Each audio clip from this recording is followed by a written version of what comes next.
Here we go.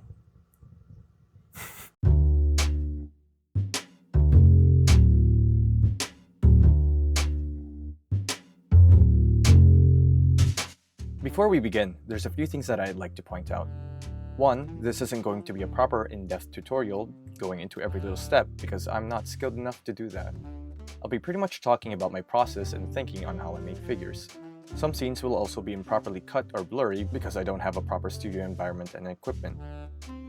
2. I won't go in depth on how I make the joints as I've made tutorials on them and don't want to blow up the video.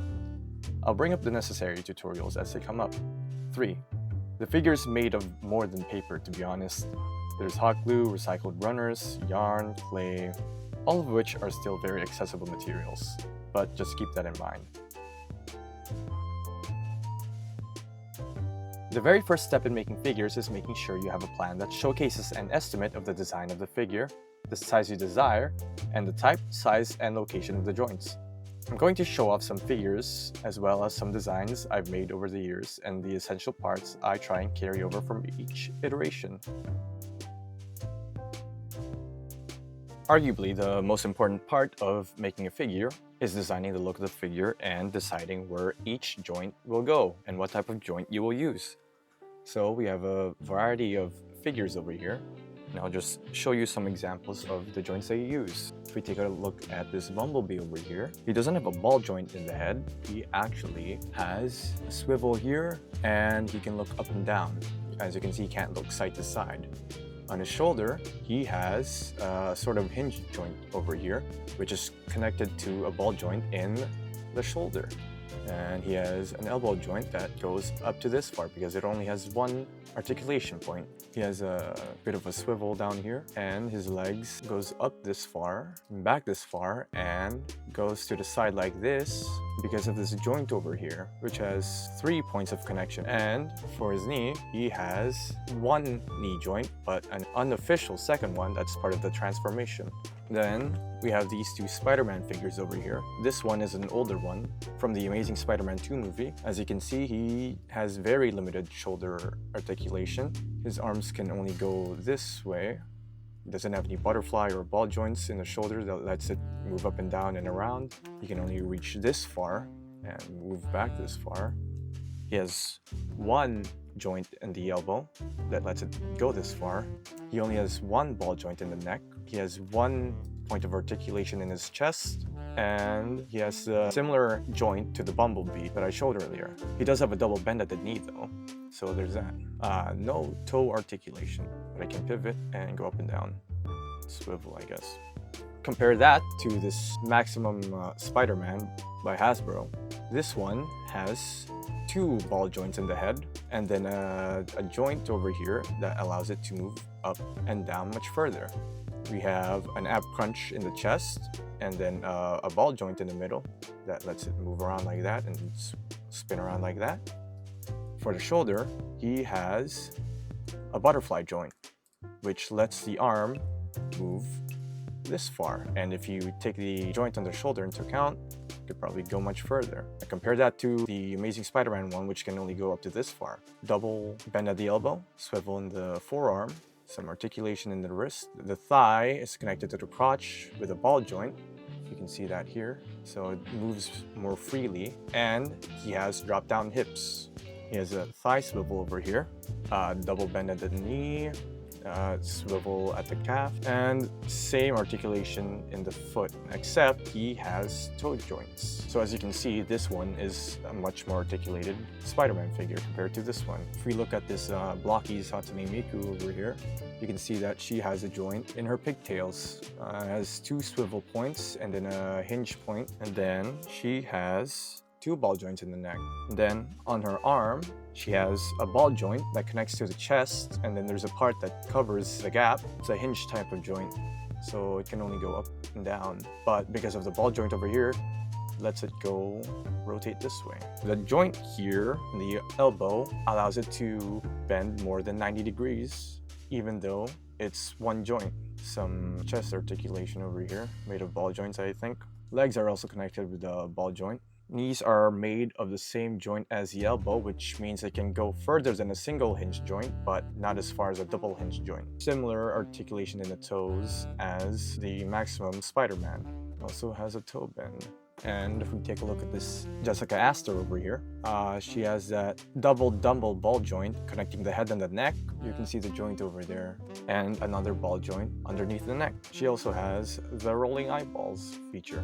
Now if we take a look at the chest area, you can see it's segmented into several pieces. So we have one over here, one over here, one over here, and then one over here. This piece right here is actually a loose piece, I believe, that just connects a joint between this one and this one, so it doesn't look like there's a massive gap there. The shoulder is connected to this part over here, which is connected to a ball joint in the back of the figure so that it can move around like this. She's got a swivel underneath the shoulder, double bend at the elbow. It doesn't look like it, but I'm pretty sure it's a ball joint underneath here. It's just made in a different way.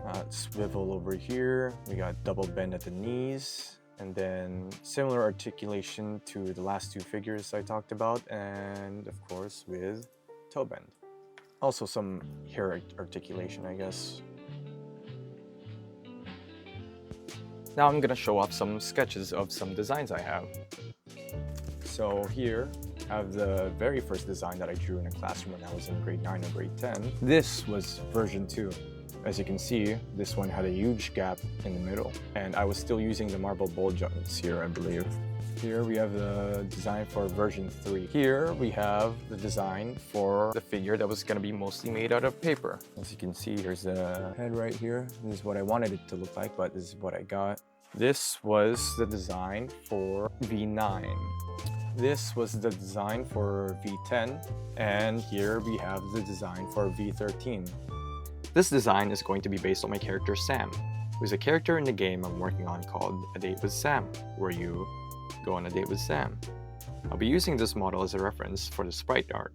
There's a really short demo that I made last year for my university class if you want to check it out. For this design, I wanted to incorporate a lot of posability, so I'll go over the whole thing with you. Over here, we have the head, which features a double dumbbell ball joint connecting the head to the neck, and then we have a ball joint connecting the neck to the body. The shoulders, I haven't figured it out yet because the previous versions have used a shoulder joint connected to a ball joint connected to the chest, but I'm trying to figure out a way to expand that shoulder posability.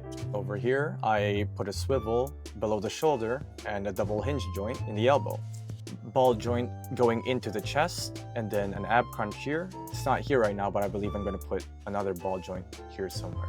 And the thighs is something I'm trying to figure out still, but right now the plan is either to keep using the thigh joint, which is similar to the shoulder joint, but have a ball joint underneath so that I can get some slightly more posability. A double hinge joint in the knee, swivel in the lower leg, which actually might not be necessary because if I make this right, then there should be a built-in swivel over here. Over here, we have this joint, which is similar to the shoulder of V12.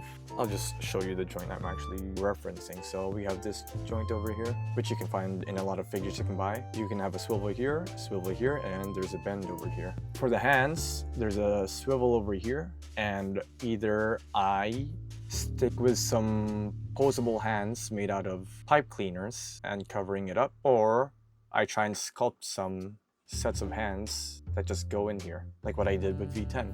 If you're designing a figure on your own, I think the most important points of articulation is at least one for the head, one for the shoulder, one swivel here, at least two bends on the elbow, some form of wrist articulation, at least 2 in the stomach area, 2 in the upper thighs, 2 in the knees, and then at least 2 in the ankles. If you can manage to design some more, then go for it.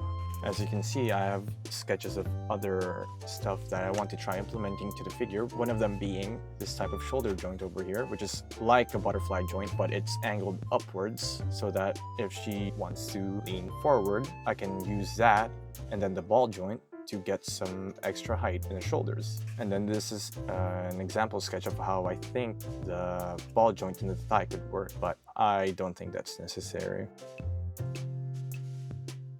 Main materials for this include paper, liquid glue, hot glue, marbles, scissors, runners or dowels, beads, pliers, polymer clay, painter's tape, garden wire, sandpaper, primer and paint, and some aluminum foil. To begin, I'm going to start off by making 3 ball joints. For the double ball joint for the head and neck, I built both of them off of one runner, making a dumbbell ball joint. For a more in-depth tutorial, check out the links below. I'm going to be using this spare runner. Right now, I'm gonna cut some notches on the tips, just so the glue will attach easier. So it's just gonna be gentle, light notches. I'm just gonna go around basically. It should look like that. And I'm gonna do it for the other side as well. So if you can see it, it actually comes around like that. Now I'm basically just gonna put some hot glue on both ends of this and turn into a dumbbell ball joint.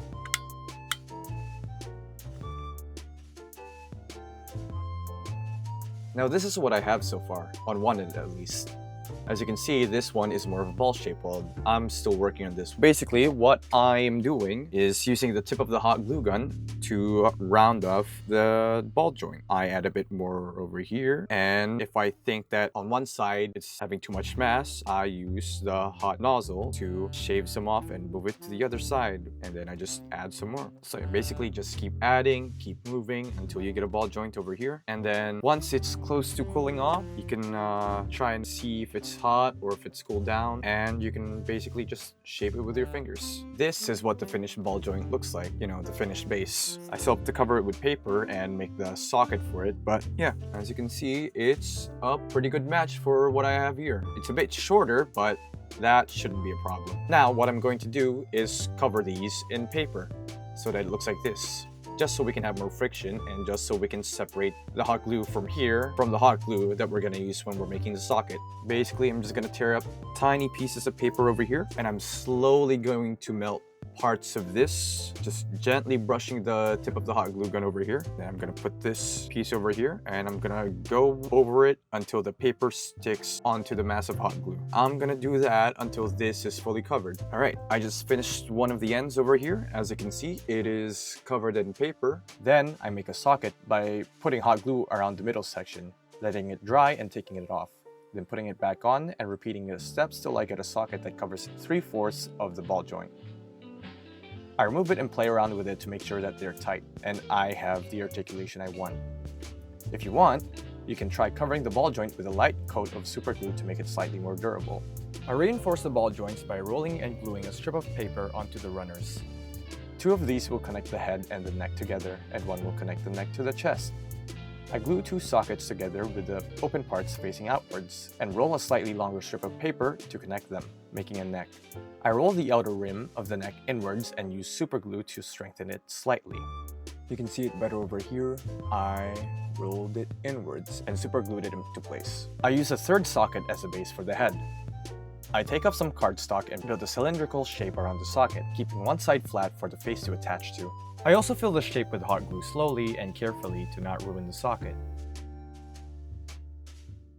There are many ways you can make the head or face. It will probably be the easiest if you're making something of a larger scale and are making a head with segmented pieces such as a knight helmet or Iron Man's head. Sculpting faces is difficult and requires a lot of skill. I used to use a combination of hot glue, foam, and paper when I made my older figures. Then later on, switched to sculpting with clay and clay-like materials as it let me get more details in. Over here I have the figureheads that I made using a combination of paper, hot glue, and foam. So basically I would build out the main shape of the head using foam, and then smooth it out a bit by using hot glue, and then add the face part and try and build it off of that. This is version 4 over here, which actually used marbles as a ball joint, which came off easily because it's way too smooth. We have version 5, we have version 7, we have version 8. These two I actually made in a rush because it was for a high school project, but as you can see, I used a different method for this one, which was using cutout pieces of a poster board put together. So it definitely has more shape, more planes. And then we have several heads for V9. These two actually have a very similar head shape. Here we have the oldest head I have right now and my most recent one. You can definitely see some improvements over here, namely the fact that it's not as creepy. At some point I tried making some heads out of purely paper with some hot glue on the inside as well for the ball joint. Definitely has more shape, more style, but I didn't like how I built it. This one actually has a bald spot, but the eyes actually sit a layer beneath the face. It's supposed to look like the eyes are looking at you. Here we have two faces sculpted from paper clay, and over here are the other heads that I've made out of polymer clay. This is actually the first face I sculpted out of polymer clay. It's a bit disproportionate, a bit weird. Here's this one over here. And then these are actually supposed to be the same character, so yeah. For this specific head, I wanted to try implementing rolling eyeballs, which I feel gives certain figures more life and charm. You don't have to do this, and I'd think about skipping it if you have little experience making small parts. My plan was to make tiny ball and socket joints and only keep a third of the socket covering the middle of the ball joint. So this is an example of the eyeball joint. As you can see, it's a bead with a wire and a piece of paper attached to it, just so it's durable. And I made a socket out of hot glue, covered it with a ring of paper, and if you put it in here, you can move it and pose it around. To do this, I started with some round craft beads, which I added a stem to by using a strip of paper and a piece of wire and super gluing them together. You could probably skip these next few steps if you have white craft beads, which I didn't have at the time. I then sanded the whole bead down, which made it smaller than its original size. I filled up the empty hole of the bead. You can use some spare clay or hot glue and just level it out. I used the spray can to coat the bead in white paint and let it dry. Once it dried, I painted the darker parts of the eye and added a little shine. Once that dried, I put a coat of super glue and spread it all over the bead, letting it dry. I took a spare bead of the same size and added a stem and made a socket out of it, making sure to only cover the middle section as we want the front to be visible and the back to be accessible so we can pose the eyes. I also added a cardstock ring on the socket to help keep its shape. To implement this into the face, I cut out a flat plane and folded it in half, hot gluing them together and curving it. I put painter's tape over it. I then cut holes for where the eyes would go. I temporarily glued some beads that are the same size as the eyeballs onto the eye holes. Then, I put aluminum foil around where I planned to sculpt the face, flattening it as much as possible, especially around the eyeballs. Then I sculpted the face around it, which I forgot to record.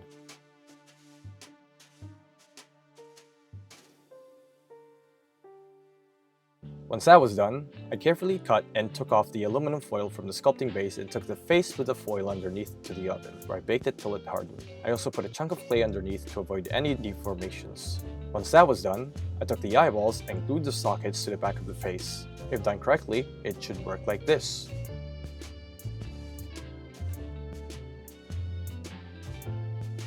Again, this is how I made my face, and there are several other ways to make faces. You can sculpt it, carve it, print it, model it, whatever. As for the hair, since I had a previous head that had a similar shape to this head, I used the old one as a base instead. But if I were you, I'd build out the rest of the back of the head, which would be covered by the hair, and build the hair on top. You can make it out of whatever you'd like, but for me personally, I've always used a combination of hot glue and yarn to make hair. To start, I cover the face I'm using with tape and draw a line reference of areas the hair will cover. I sometimes add a bit of wire to make sure the hair would stay snug on the head. I then block out the general shape with hot glue, building out chunks. Once dried, I cut out several small strands of yarn that is slightly longer than my desired length. This next part is going to be scary, so I suggest dividing the hair into sections to make it less taxing mentally using a marker or the method I'm about to share. Start putting a thin amount of hot glue from the top of the head to the bottom.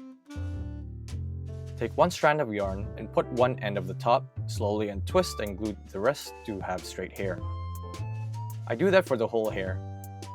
Once done and dry, I take off the hair and shape it using the hot glue gun nozzle. You can give the figure a haircut to get the look you like. For this particular hair, since it would get in the way of some of the posability, I split it into 5 sections. I also extended the back pieces more so I could hide some of the gaps. As you can see, this one overlaps this one right here. That's the same on the other side. So if this gets pushed back when she's looking up, the gap stays hidden until it's that far. Inside the hair, I ended up adding some runners on the top. On the main headpiece, I added spots for the runners to go into, as well as a tiny piece of paper on the back to keep it snugly fit against the hair. This is the shape of the base of the head that I came up with. It has this empty spot in the middle so that the stems of the eyeballs have space to sit in. And the faceplate has these 2 holes made for these 2 things to go into. And that's it for the head tutorial. This is actually my second time making this tutorial, as I made one almost 7 years ago. That one uses the hot glue, paper, and foam method I mentioned before, so if you're more skilled than 15-year-old me, you could probably make something better with that method. Next part will be the upper chest and shoulders, followed by the arms, lower chest and crotch, then the legs, hopefully at least. Before those though, I'll try and upload a shoulder/thigh joint tutorial which should complete the essential joints so that I don't have to explain them more thoroughly in the following videos. I hope to upload within less than 2 weeks from the previous video. The reason the wait between them is so long is because I have a job and doing this on my own. No one's helping me with scripting, filming, editing, and making of the figures. And I want to make sure they're understandable and entertaining. Hope to see you all again soon.